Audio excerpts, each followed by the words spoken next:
Good morning, everyone. Welcome to Friday, February 23rd, Labor, Health, and Social Services. First day after crossover. With that, let's call the roll and then we'll jump into some Senate files for the first time this year.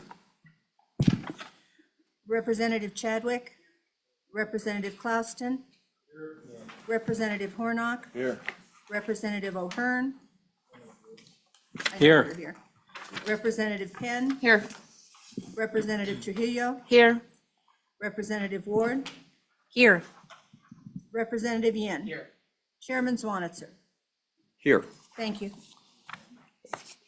And committee, as we are opening our packets this morning, we've realized we may be missing a couple of pages in the white version, but we have the blue version. And I'm sure I can look online and figure out what our good colleagues in the other body did. So first up is Senate File 3, State Employee Leave for Volunteer Fire or Volunteer EMS. You'll remember this bill from the interim. And so all of the EMT firefighter bills started over with our colleagues down the hall. If you've been looking, not all of them made it over to us, but these two did. So first up, on Senate File 3, anybody in the committee want to present the bill? Seeing none. It basically allows our state employees to take up to, well, it looks like 24 hours. Anybody in here hung out in the Senate when they amended our previous interim bill? Who wants to talk about it? Ms. Pyle, how are you? How would you like to present a bill to the committee this morning with Mr. Dykstra? For members of the audience listening at home, historically, it's a couple of easy days before we do crossover, and then we all have some time to recollect our thoughts. But for most people, they know we've been going the last two nights fairly late, and we're just now catching up. So, Senate File 3, welcome, Ms. Pyle. If you just kind of run over the bill, and if you know what our good colleagues down the hall did, if not, I'll try to find it on the internet while we're talking. Go ahead. Good morning, committee members. Stephanie Pyle. I'm the Senior Administrator at the Public Health Division at the Wyoming Department of Health. And to answer your question, there were just a minor technical suggestion from the Senate file. And we wanted to make sure that the legislation didn't inadvertently exclude certain individuals from being eligible for this. And so I'm just pulling out the amendment right now to refresh my memory as well. And for people listening at home, we normally have, and I think you remember from last year, we technically usually have the original introduced bill in white, and then in our side, we'll have a blue copy that has the incorporated amendments, what we call engrossed in the upper right-hand corner. But it's really difficult to figure out the changes when we don't have the original in front of us, so. Thanks. Mr. Chairman, one of the issues that we noted from our side, from the EMS side, is the use of the language of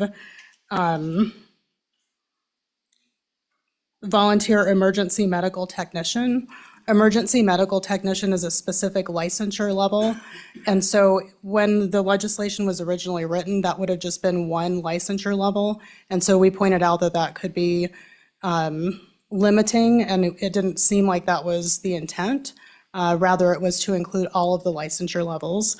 And then this was not an issue that we brought up, but it had to do with just rostered volunteer as opposed to specifically narrowing that down. So with that, I'll turn it to Mr. Dykstra if there's anything else to add. Hi, Mr. Dykstra. Welcome.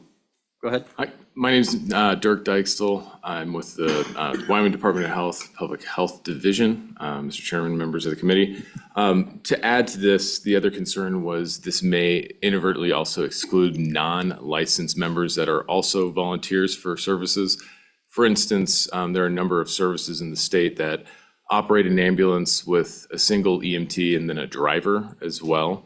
And so this legislation would only have been for the licensed personnel and not the driver that is associated with the ambulance, especially in volunteer areas. So those are a couple of the concerns, and I believe we'll stand for any questions. Questions for the Department of Health? Representative Ahern. If you could, thank you, Mr. Chairman.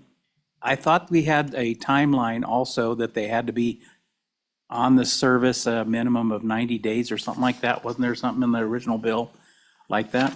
Or is that a different bill that I'm thinking of? Ben's shaking his head. That, repeat your question one more time, Rick O'Hearn. Didn't we have, they had to be a volunteer for so many hours or days? I believe that was on the insurance Okay. to get on the state health plan. This is just for our state employees to have up to, I think we believed it to be 3 days of leave or 24 hours total with pay. I don't believe we'll see that one. It didn't make it out of our, down the hall. And I guess we'll get some more testimony on exactly what rostered means. Any other questions for the Department of Health? Seeing, yep, go ahead, Representative Hornock. Thank you, Mr. Chairman. Do you have an idea of who this, how many people this would apply to currently within our state? If you know, Mr. Dykstra. Mr. Chairman, Representative Hornock, I don't have a very good estimate of currently how many state employees volunteer for ambulances across the state. I will roughly say that our breakdown of ambulance services, at least in the state, are about 1/3 of them are operated by solely volunteers, and then another third are at least mixed between some full-time staffed and others that are volunteer supported. But this does include not just EMS. Obviously, this bill goes beyond just the EMS role. So I think this is not only a solution likely for current folks that are helping out, but also something hopefully prospectively looking into the future. So administratively, how do we foresee this working? Is it really through your division to locate who these personnel are and then check with the Department of A&I, or is it really A&I's job to figure out who might be with their volunteers in their local counties and let them know about this, or how do we see it working, I guess, logistically? Mr. Chairman, I believe it would be the Department of Administration and Information. As usual, we would handle the licensing side of that, but just like with any other HR-related issue, it would be A&I. Other questions? Representative Yin? Maybe not a question, but I just wanted to remind and wake everyone up on why we have the bill in front of us. And the idea was that the volunteer EMS and fire departments around the state were having issues recruiting. And so we had a bunch of bills before us to figure out how can we help shore up the volunteer base for firefighters, EMS, and other emergency responders around the state. And so this bill is one specifically just allowing, at no cost to anyone, there's no fiscal impact, to allowing state employees to take some leave so that they can participate as volunteers for emergency responders. Thank you. Representative Hornock? Thank you, Mr. Chairman. I'm curious if the Department of Health or the A&I, I guess, and I was maybe the sole vote against this, but I'm still curious how this would be administered, because it seems to me a little difficult to somebody's working in a capacity, they get called out. How do we make sure from the time they get called out to the time they come back? I mean, not that they would, mess around, but they're not stopping at Starbucks for coffee. They're not taking 2 hours to get back to the office. They're not, I mean, that they're not going on a 2-hour call and taking 8 hours of time off. There just seems to be a little bit of difficulty in properly administering this, and who would do that? So do you have any concerns about how? I have concerns. Do you have any help on how that would happen? Thanks. Ms. Pyle, if that's in your, go ahead. Mr. Chairman, Representative Hornock, so that is not actually within our purview. That would be the Department of Administration and Information administering that. They're directed to write rules pursuant to this legislation. And I think it would be like any other situation where employees were granted a certain, type of leave where we trust that most of our employees are doing the right thing and that they're getting back to work as soon as they can. And I would assume that if a supervisor would have a concern in that regard, that maybe that employee would not be able to do something like that if there are those type of performance issues. But in my experience, I generally do not see that type of issue with our employees. Yep, follow up? Just to follow up, I know there's some guys in the room that would get on my case, and rightfully so, if I'm making an accusation that they're not going to get, that they're going to use this improperly. So just to be clear about that, thanks. Wouldn't you agree? No, Representative Penn. Thank you, Mr. Chairman. I might say, and you can tell me if you agree, I think of maybe on-call situations, with hospitals and things like that. If somebody's on call, they get called in, maybe they come in and it's 15 minutes, or they say, oh, we didn't need you, or maybe it's a long time. But in that circumstance, typically a person gets reimbursed for 2 hours, period. If they're there for 15 minutes, they get 2 hours.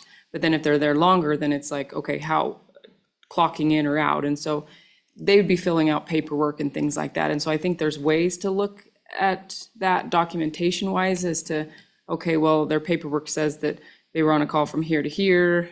And, I think there's probably ways of looking at that. I don't know if you have any comments or if you agree.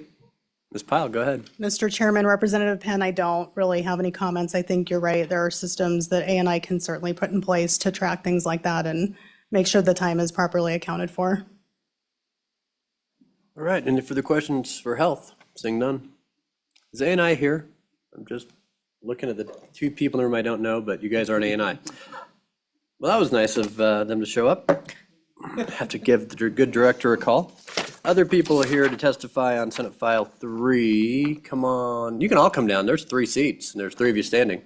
Come on up while you're standing, get some exercise. Great. Commissioner Livingston's kind of fun to sit next to. Are you sure? Thank you. Okay. I enjoy company. Mr. Chairman. Welcome. Members of the committee, Ms. Livingston, go ahead. Commissioner Livingston from Park County, representing WCCA. We stand in support of this. I come from a community where we have a all-volunteer fire department, and probably a mix on the ambulance. I think we've been transitioning over to mainly paid EMS.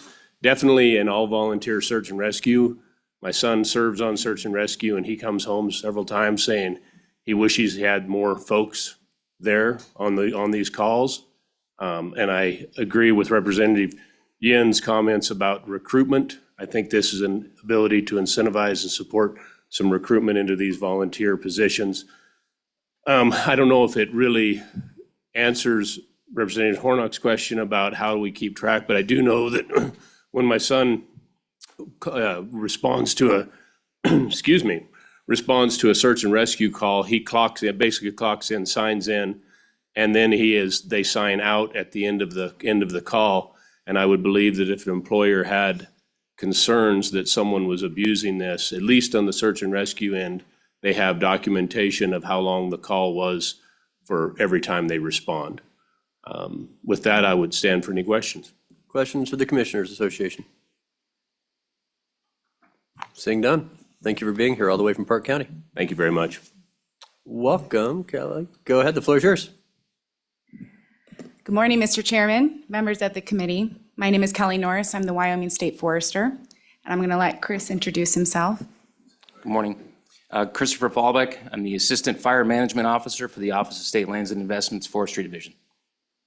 So through State Forestry's mission, we are to conserve, protect, and enhance state forestry, is responsible for the promotion of good forest management and protection on all state lands, as well as all lands within Wyoming. So when it comes to wildfire, state forestry is responsible for fire management on 3.6 million surface acres of state trust lands and cooperative fire management on private and federal lands. So this bill is going to allow state employees who also serve as volunteer firefighters to reliably respond to needed private, state, and federal fires and other critical emergencies throughout Wyoming. Wyoming's volunteer fire districts are typically the first to respond and are integral to the wildfire response efforts, keeping wildfires in Wyoming small and containable during initial response, thus keeping these costs low. And so the bill is going to provide our volunteer fire districts additional capacity during that initial response, which can make all the difference when it comes to containment. So a faster, more robust initial response makes a large, exponentially more expensive fire less likely, causing this upfront investment worthwhile. This bill could also help potentially reduce the burdens of the emergency fire suppression account. And with that, did you want to add anything, Chris? I'm gonna let you. Mr. Chairman, the only thing that I would like to add to tie on to that is that, as Representative Yin had mentioned, in a time where volunteer firefighting numbers are dwindling, this will help bolster response numbers. And as State Forester Norris said, increasing that capacity statewide is the way to get to fires when they are during the initial response period, keeping them small, less destructive, and therefore less costly, and destructive entirely to the citizens of Wyoming. Questions for State Forestry? I'm sure when Ms. Norris took the job, she never thought she'd be testifying in front of Labor and Health. But we're certainly happy to have you. Representative Hornock. Thank you. Chairman, you have an idea of how many people this would apply to? Because I imagine that we're talking about a state employee that's more on an hourly rather than a salary almost, because, you know, there seems like this would help those hourly folks a little bit more than somebody who's on a salary. They would just manipulate the vacation time, I suppose. But so just curious how many people you think across the state this would actually apply to? Ms. Norris, if you want to speculate. Chairman, Representative, that's a great question, and I don't have a very good answer for you because we did not do that type of data or research on this. We know internally in state forestry, we have 5 volunteer firefighters that are on volunteer. For us, we do respond when a fire hits. A lot of our staff already are doing that. But on the weekends and things like that, that's where our employees would be showing up. So this isn't necessarily going to probably affect state forestry, as it would be other agencies that would have that volunteer firefighters that are skilled that could go respond. I don't have a good answer for you on what that looks like. I think it's very dependent on each community and what they have for their volunteer fire districts. Our volunteer fire districts are here. I think we have representation. They may have a better idea what that would look like, but I can't fully answer that question for you. And I would assume this goes to AWEX as well, if they're state employees, which is why A&I would have to write the personnel rules. And A&I is still not here. Yes. Great. Any other questions for State Forestry? Seeing none, thank you very much for being here this morning. Thank you.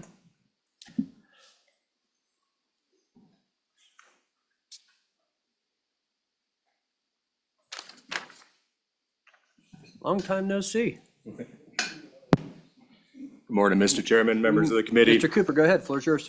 My name is Shad Cooper. I'm the fire chief and county fire warden for Sublette County Unified Fire. I also have the pleasure to serve as a president of the Wyoming Fire Advisory Board, which is the executive board of the Wyoming Rural Fire Association, representing all 23 counties. So we're here today to ask for your favorable consideration and support for this bill. As already mentioned, that's actually pretty hard testimony to follow up, but they've done an amazing job of summarizing the importance and the impact and why this bill is important. Speaking for myself and my own organization, we have volunteer firefighters that work for WYDOT or Game and Fish, that this would impact them. And in the last week alone, we've had 3 working structure fires in 2 days. And those structure fires are very problematic. And sometimes they happen during the daytime where it's difficult for us to staff trucks. And this bill directly addresses those difficult times a day where it's hard for us to have volunteers available for staffing needs. So this also helps us, not only to be more efficient and productive, but also safer because we have more people on the fire trucks responding to the incidents. And as State Forester Norris had mentioned, this also helps us to minimize property losses because we can get there sooner and keep, keep fires small and prevent them from becoming bigger, regardless if it's a wildfire or a structure fire or even if it's a car wreck that we're responding to. Minutes matter in these things. And so, this bill directly addresses the important reason why we provide public service and helps us to do our job better. All three of you, and then we'll ask questions. Does that work? Or just any other testimony? Mr. Applegate, sir, go ahead. Yeah, Jerry, good morning, Chairman, committee members. Jerry Parker, I am the administrator and fire warden for Park County. I would just like to say, within our county, I know of 3 state employees that volunteer. And the volunteers know what their job entails, and there's very little abuse during the day when they are working. They know they have to get back to work. That way they continue support from their employers. So just to answer that question. Thank you. Thank you. Let me check with Mr. Applegate and the last questions of everyone. Go ahead, Lanny. Mr. Chairman, Lanny Applegate, representing the fire service, Wyoming Fire Chiefs. My involvement with the fire service, 49 years this year. So I've got an opportunity over the years to see how a lot of different departments work and whatnot. I think one thing we're losing sight of on this here is for state employees, they're not going to be the first out. They're, if they work for YDOT, it's the maintenance shop or whatever, that alarm goes off. They're probably not going to be the first one there, but if they know they're shorthanded, that's when they're going to respond. They're going to, go as needed, not necessarily the first responders. So I think we need to keep that in mind as we go through this here. But far as tracking how many hours and whatnot each one's gone, I think their supervisors will do that. And in fact, those supervisors will demand that of themselves. So I don't think that's an issue, whether it's on the medical side. There was a previous EMT many years ago. And, but I think the supervisors, whether it's fire or medical, they'll make sure that that's all documented and documented properly. Thank you, Mr. Chairman. Thank you, Mr. Applegate. All right, questions, Representative Hornick. Chairman, so you do have some people that this would apply to. What happens right now? What are they doing right now? Are there cases where they're not allowed to go, or do they go anyway? Is it up to the supervisor? How does it work right now with these state employees that volunteer on the side, plus they've got their jobs? If any of you know, I know that's a varied question depending on agency and location, but Mr. Cooper, in your part of the woods, how does that work? Mr. Chairman, that was Representative Hornick. That was going to be my answer. Is it varies by agency and by supervisor. There's no consistent answer that I can provide that covers that. So I do have an interesting question for you based on what our Senate colleagues did. You have the bill in front of you, right? They're on page 2 on lines 3 and 4. That language looks new when we say any county search and rescue organization in the state of Wyoming. So my question is, let's say we have a hiker go missing.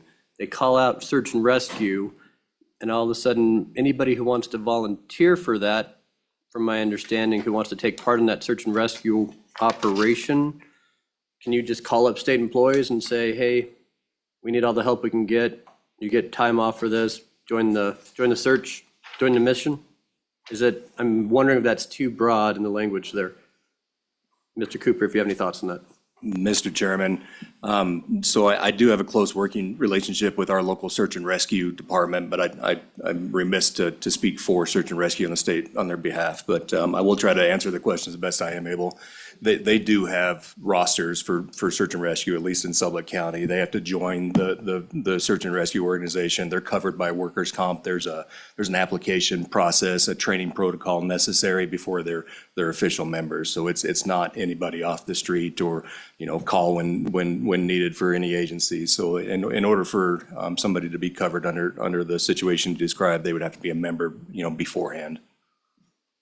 So if we were to amend that and add a rostered county search and rescue organization, It's in there, in the beginning, page 1, line 1, page 2, line 1, page 2, line 1.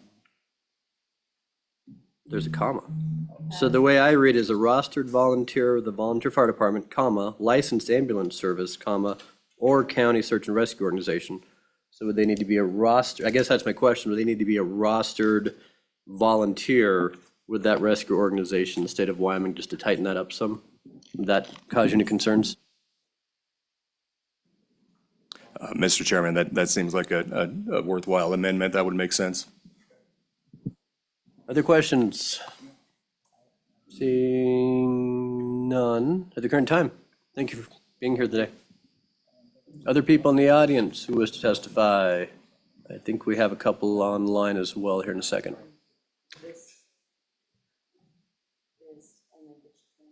Seeing nobody jumping up, let's let Mr. Thompson in. Well, now, Director Thompson, floor is yours if you would like it. I hope so. Maybe not. Let me promote him too, maybe that's the issue. Thanks.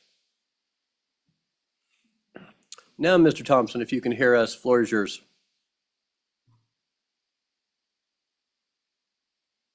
There you are. Mr. Chairman, thank you for your patience in getting connected there. My name is Alan Thompson. I'm the Executive Director of WASCOP, the Wyoming Association of Sheriffs and Chiefs of Police. And under the Sheriff's purview in Wyoming, we do have volunteer search and rescues across the state of Wyoming. And to answer some of the questions that were listed earlier, search and rescues do have a rostered list so that those members could be subject to the workers' comp and other protections.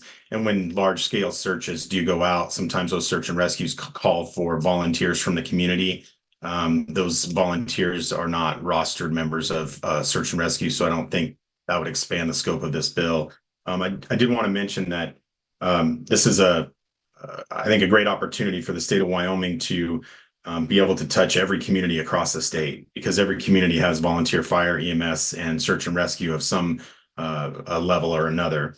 And it could send a message that the state supports those local efforts through volunteerism. As was mentioned before, there is a lot of need in the volunteer world in Wyoming. And I think what is really most important, this could send a message to other government entities and private entities across the state to follow suit with similar rules for their organizations and help prop up that volunteer activity within the communities. And I would stand for any questions, Mr. Chairman, if you have any. Questions from Mr. Thompson? Not seeing any this morning, Alan, but thank you for remoting in. Certainly appreciate having you. Thank you, sir. Anyone else wish to testify in the bill? Seeing no one online raising their hand or in the audience, we'll close public comment on Senate File 3. Committee, what's your pleasure? Moved by O'Hearn, seconded by Chadwick. Discussion, amendments, pontifications.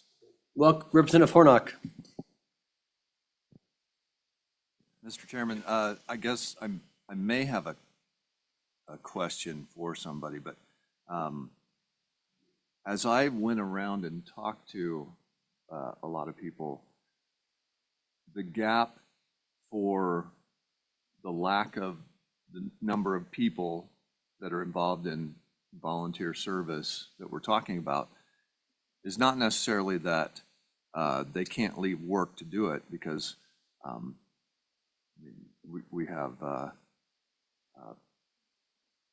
my in-laws are volunteer, and they drop what they have to drop and they go, and that they suffer a little bit for it in some of their stuff. But as I talk to people about this, the gap is more of a training gap, where they're struggling getting the training. They're struggling with the number of hours that are required for the training, or taking that time off of work or something like that.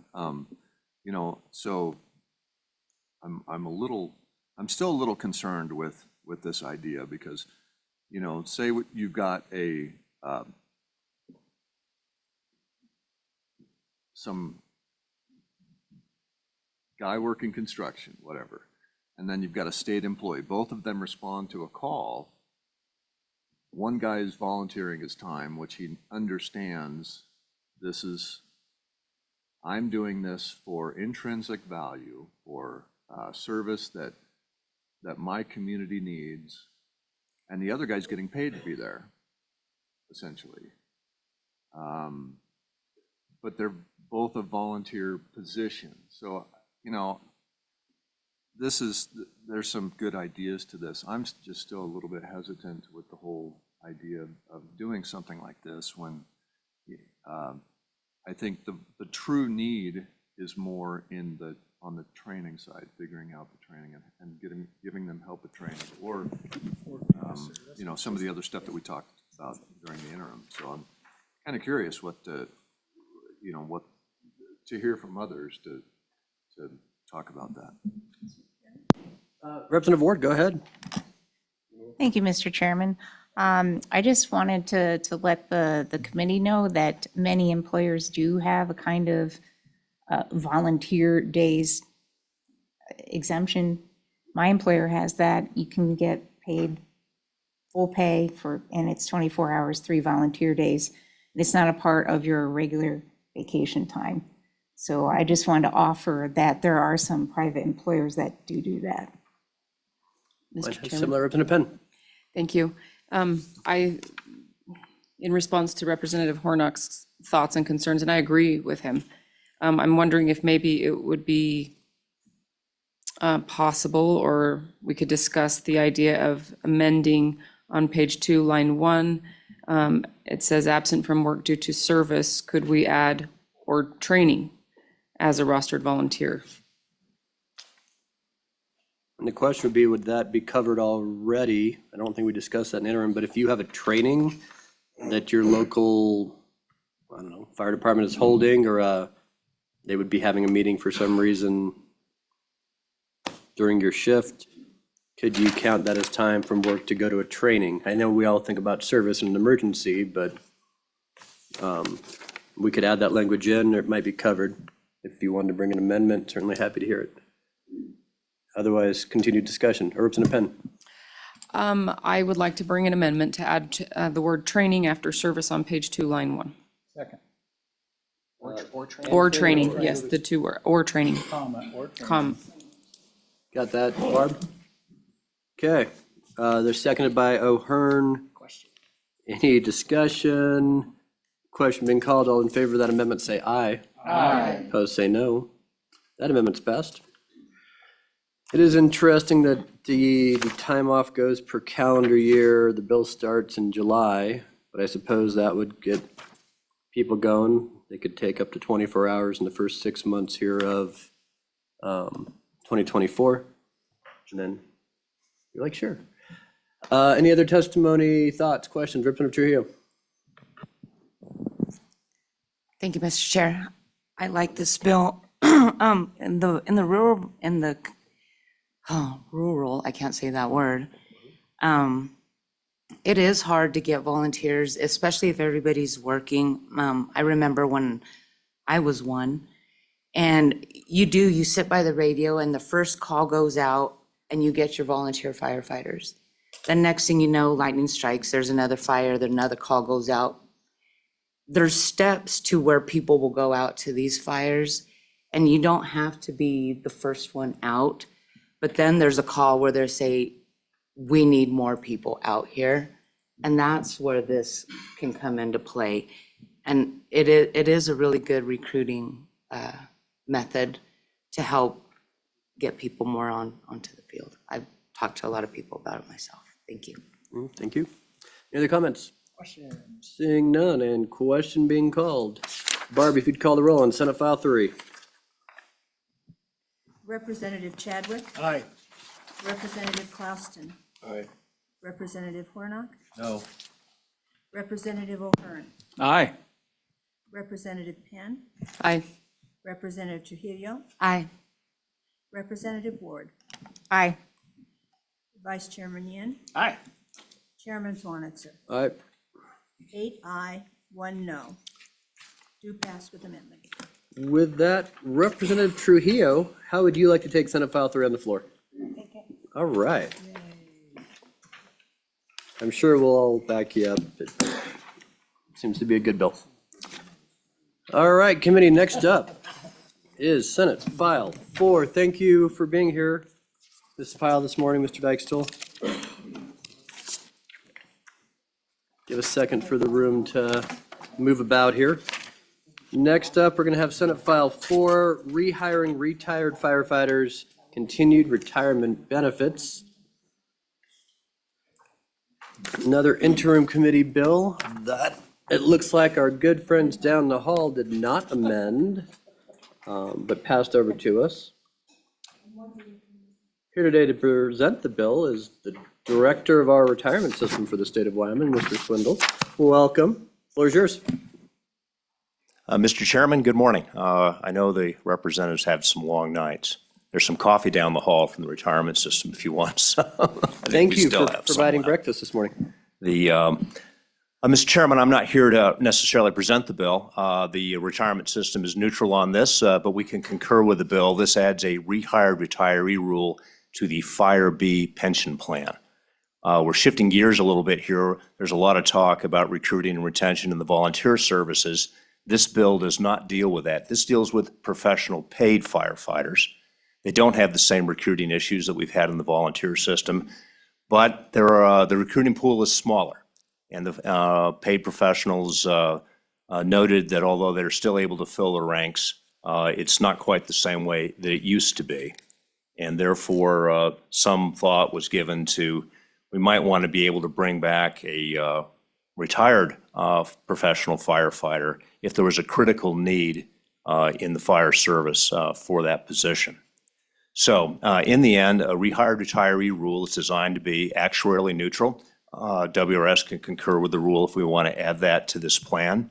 This is the same language and the same provisions that already exist in some of our other pension plans, including the public employee plan, the law enforcement plan, the Air Guard firefighter plan. And last year, this was added to the warden and patrol plan. So this would add a similar rule to Fire B. I thought I just might spend a few minutes explaining to the committee what the heck a rehired retiree rule was and make you feel comfortable with the bill as it's come to you from the Senate. We appreciate that. Go ahead. In the end, or in the beginning, one should understand that all public pension plans, like the plans that we administer in WRS, these are tax-advantaged plans from they're according to rules and laws from the Department of Treasury and the IRS. Last year, our investment team, just FYI, we earned 13.8% in the market on a $10 billion corpus. We're not going to owe any income tax on that. Contributions were made to the plan that are pre-tax. So the benefit isn't taxed until it comes out. So there's all these tax advantages that are associated with the operation of a pension plan. But Congress allows that because this is a public purpose and it's supposed to be for retirement. It is not designed to have someone draw a benefit from a plan and then go back to work in the same plan. That's offensive to Congress and that's generally prohibited. And we have to adopt rules and regulations in accordance with the Treasury to make sure that our plans retain their tax advantage situation with the IRS. So the general rule is that if you want to hire back a retiree in the same plan, you can do it, but you have to stop that retiree's benefit. And then he goes back to work, he or she goes back to work, they earn additional retirement credit, and then when they really retire for the second time, you recalculate the benefit and life goes on. That's the standard remedy, and that's the way it is in Fire B right now. However, and I should also point out that the regulations are by plan. And so you could have a situation where you have a deputy sheriff in the law enforcement plan that retires from the law enforcement plan, then they go back to work in the public employee plan as a teacher. Okay, that's allowed, the different plan, just so you know. Well, anyway, So that's the standard rule, and that's usually a big obstacle for employers to consider bringing back a retiree. They really don't want to end their benefit, and it just doesn't work out.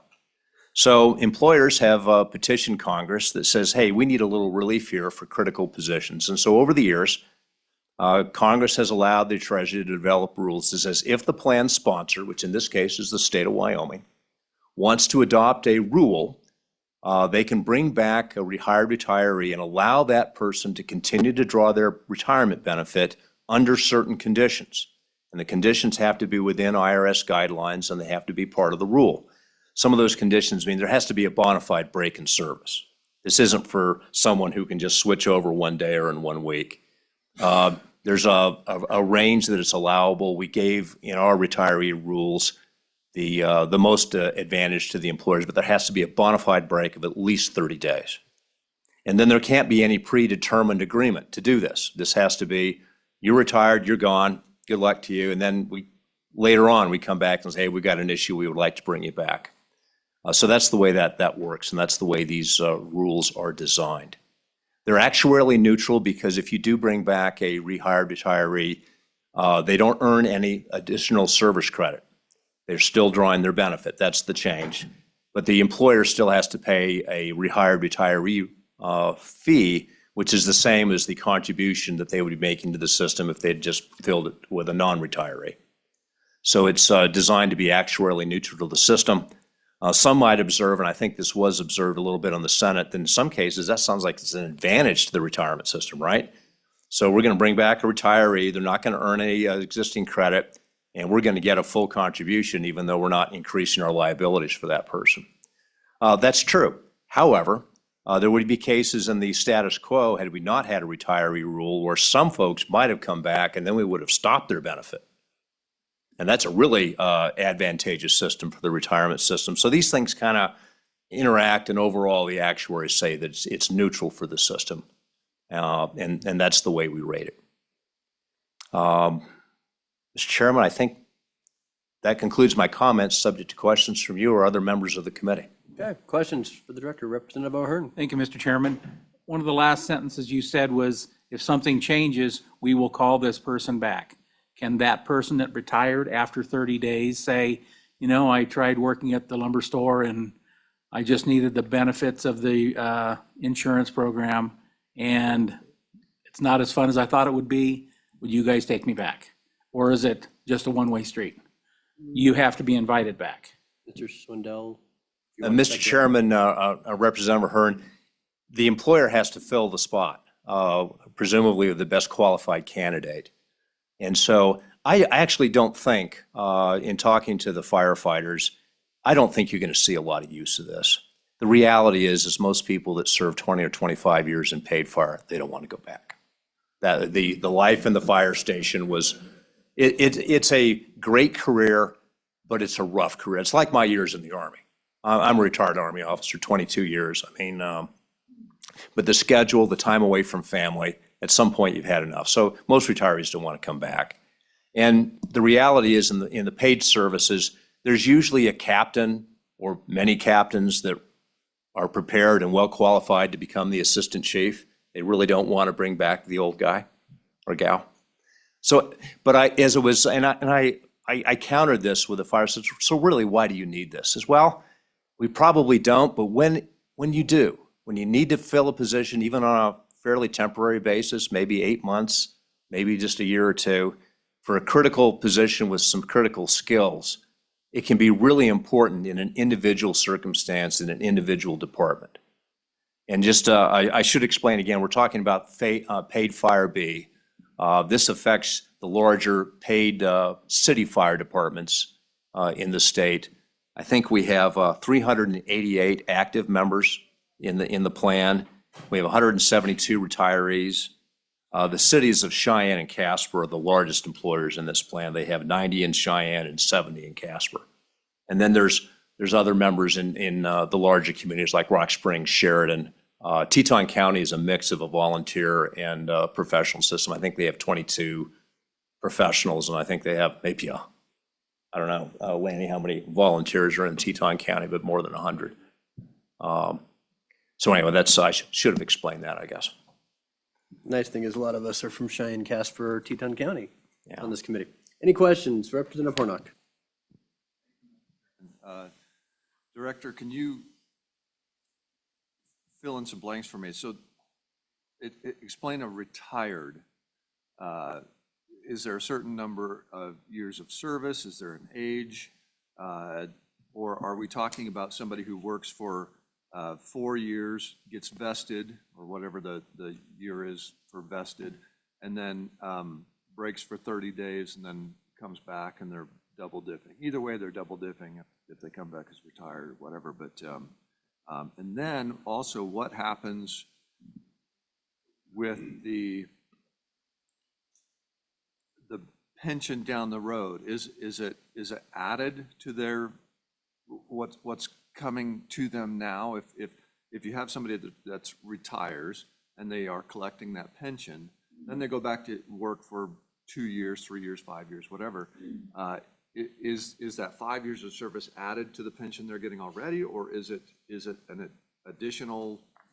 Is there a vested time period with that? Just kind of fill in some of those blanks. Thanks. All that, Director. Yeah.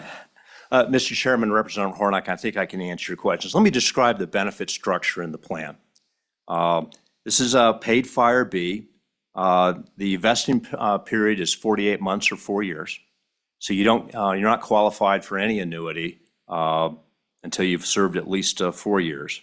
The formula is, once you're vested, is 2.8% of highest average salary for the first 25 years of service, capped at 70% of salary. The retirement benefit can't be any larger than that. The highest average salary is calculated over your highest consecutive 36 months or 3 years of service. And normal retirement in this plan is age 50 with 4 years, at least 4 years of service. So that's the benefit structure. If a person was to be retired, draw their benefit, and then they go back to work within the plan, so they're going back to work for some Fire B employer. It doesn't have to necessarily be the same one. You could retire from the Cheyenne Fire Department and go to work as a rehired retiree for the Casper Fire Department, or something like that. Under this rule, if they have a choice, they can either stop their benefit, and then they can earn additional service credit as they go back to work, and then we recalculate the benefit. Or if this bill passes, this plan would have a rehired retiree rule, which would enable the person to go back to work, but continue to draw their retirement benefit just as is from their original department, but they receive no additional benefit for those additional years of service. They're drawing their current benefit and it stays flat the way it is. They draw a wage, of course, but they don't earn any additional retirement credit. That's sometimes the incentive that the employer needs to bring back somebody. And that's the purpose. That's the whole purpose of the rule, is a convenience or another opportunity for the employer. It always sounds like it's a good deal for the employee, and that's in the judgment of the employee if they want to go back to work. But it's really designed to provide another avenue for the employer, and that's how this came up in the Senate as we're trying to fill vacancies and improve the retention and situation in the entire fire service. This part just is a small part for paid firefighters. Representative Ward? Thank you, Mr. Chairman. I appreciate that you're saying there's no additional service benefit. But where is that? I don't see it in this proposed bill, and I don't see it in the citation, Wyoming statute 9-3-415. So can you tell me where that is? Mr. Chairman, Representative Ward, yes. The statutory language in this bill just refers to the statutory language in the Basic Wyoming Retirement Act, which is the public employee plan, basically. And then the statute says that the board has to, flesh this out with additional rules. And the board has adopted rehired retiree rules. I believe that is Chapter 10 of our rules. And those rules have the force of law. They've gone through the rulemaking process, and that's where those details are spelled out. Other questions? Say, Representative Hornock. Who else does this? We would be adding firefighters. So who else in the state has this ability. Thanks. Sure, go ahead. Mr. Chairman, Representative Hornick, we have this same language in the Wyoming Retirement Act, and that affects the public employee plan. That's the big plan that has most state employees, about 7,000, has all your K through 12 people, about 18,000. K through 12 is the biggest population in the public employee plan. We also have that in the law enforcement plan. That's your city police officers, deputy sheriffs, state employees are in it. That's your corrections officers and your dispatchers for WYDOT. And we have that in the Air Guard firefighter plan. It's a small plan with, I think, 44 active employees. It's basically a crash rescue for the air base out here. And then we adopted this last year. You all adopted this last year for the warden and patrol plan. That's your sworn game wardens, your state troopers, and your investigators in DCI out of the AG's office. So the only plan that would not have a rehire retiree rule, if this bill were to pass, would be the judicial plan, and then fire aid, because that's a closed plan, and then the volunteer firefighter plan, because there's no wages, or it's volunteers. I think the Constitution says judges can't serve after age 70, at least in a judicial role. Right. Be I don't know if interesting. they retire so late in life, they usually time out anyway, so they can't come back for other reasons. So we haven't had, there hasn't been any request from the employers to have such a rule for the judicial plan.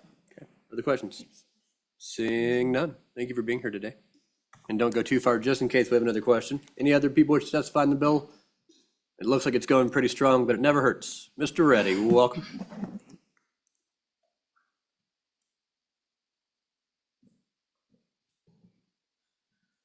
Good morning, Mr. Chairman, members of the committee. My name is Kevin Reddy. I'm president of the Federated Firefighters of Wyoming, and I proudly represent the majority of the career firefighters in the state. We rise in support of Senate File Number 4, the Hire Retire Bill. This came up in discussions in the interim as far as recruitment and retention. And for our career firefighters in Plan B, there's no economic incentive to stay past 25 years of service and age 50. This bill might open up the door to where our highly experienced, highly trained senior members may be eligible for employment, not just in their home departments, but also in departments across the state. And there may be an advantage to that. Right now, that door is somewhat closed, because once you retire and you'd have to stop your benefit to go back into the workforce. So I think it would be an advantage, especially for your smaller combination departments, if they're having trouble, say, recruiting some sort of mid-level chief, even a chief of the department, training officers, unit officers, company officers. All of our retirees have that experience. They have the training, and it would open the door so that they might be recruited by other fire departments. With that, I'll stand for any questions. And many of them have training in like building plans and designs. I mean, I know we think of firefighters as being jumping through windows and ladders, but there are a variety of other careers with technical knowledge, safety checks, et cetera, that potentially people over 50 could easily still do in those years. That's correct, Mr. Chairman. All of these senior members are trained in all aspects of the fire service. So whether they're more EMS located, administrative positions, code enforcement, training, general administration, you're probably not going to see too many 25-plus year retired guys that want to go kick indoors and pull hoses upstairs anymore. But certainly that the more administrative and senior level positions would be open. And if I may, our members are not in the Social Security system. So, we don't receive those benefits, even if we achieve our full quarter contribution to the Social Security system. We suffer from the government employee windfall provision, so our benefits are cut by 2/3. This may allow someone to stay in Wyoming, work in the fire service, and make a little better wage. So. Okay, questions? Representative Hornick. Is there a mandatory retirement right now? So say you've got, start at 25, you hit 50. Are they required to retire at this point? Or if they love the job, they can keep going? Mr. Reddy. Through you, Mr. Chairman, Representative Hornick, there is a mandatory retirement age by statute. We are mandatory retired at 60. We can appeal the retirement through the civil service, where we go through a psychological and a physical exam, and we can appeal that for 5 years. But at age 65, we are mandatory retired and we can no longer serve. Thank you, Mr. Chairman. Is that mandatory retirement also applicable to volunteers? Mr. Reddy. Through you, Mr. Chairman, Representative Penn, I do not know if that applies to the volunteer services. Other questions? Seeing none, thank you for being here this Thank you, morning. committee. Mr. Carrier, you're running up, okay? Welcome, Commissioners Association. Floor is yours. Thank you, sir. Mr. Chairman, members of the committee, my name is Jonathan Russell. I work for the County Commissioners Association as a policy analyst. We're here in support of this bill. And I want to emphasize a scenario that's already been brought up, and that is the scenario of an individual who retires, is out for a little bit. This is one that Representative O'Hearn brought up, but still maybe has a little bit of an itch to get back into it. And when we see an exodus of individuals, we're losing people who have experience. And the rehiring of individuals versus the number of individuals that are retiring, it's a pretty big gap. And experience is one thing that is valued in first responders. I can speak to that as that was the position that I was in prior to my role now in law enforcement. And so there are a lot of scenarios where people leave, they want to get back in, maybe they're called back in to maybe lead the organization. So this would provide an incentive for those types of individuals to come back and serve for maybe a couple more years, because as the director stated earlier, most people, once they retire, they've been in it long enough, they don't want to get back into it. But this would provide an incentive to bring some of that knowledge back and maybe help with recruiting and the teaching of some of the younger individuals. That's my comment. If there are any questions, I'll answer them. Question to the Commissioners? Seeing none, thank you for being here. Any other public comment on the bill? Seeing none, let me just check online to be safe. None online. All right, going once and twice. We'll close public comment on Senate File 4. Committee, what's your pleasure? Move the bill. Moved by Chadwick. Seconded by O'Hearn. Some people are up today. Any amendments, committee? Any other discussion, thoughts, yawns? All right, seeing none and question being called. Barb, if you'd call the roll on Senate File 4. Representative Chadwick? Aye. Representative Klauston? Aye. Representative Hornock? Yes. No. Representative O'Hearn? Aye. Representative Penn? Aye. Representative Trujillo? Aye. Representative Ward? Aye. Vice Chairman Yin? Chairman Zwanitzer? Aye. 8 aye, 1 no, you pass. No, for the issue of voting no every time, Representative Hornock, I can never give you a bill to carry on the floor. I'm wondering, yeah. Anybody, I'm trying to think who hasn't had to carry one lately. Anybody want to carry Senate File 4 on the floor? Otherwise, okay, Representative Yin. With that committee, I think we might have a couple more bills read in today. We will probably hear Senate File 5, the organ donation transplant bill on Monday for sure, plus whatever else the speaker assigns us. Anything else to come before us today? You're welcome to go across the hall and listen to our good colleagues amend the heck out of prior authorization. Apparently it's, yeah, that simple bill that we weren't supposed to amend, they're cutting into a little bit, so. And now they're adjourning. I'm not sure what our good Senate colleagues are doing. I think they're going in at 9, so have a good morning. We'll see y'all Monday, 8 o'clock.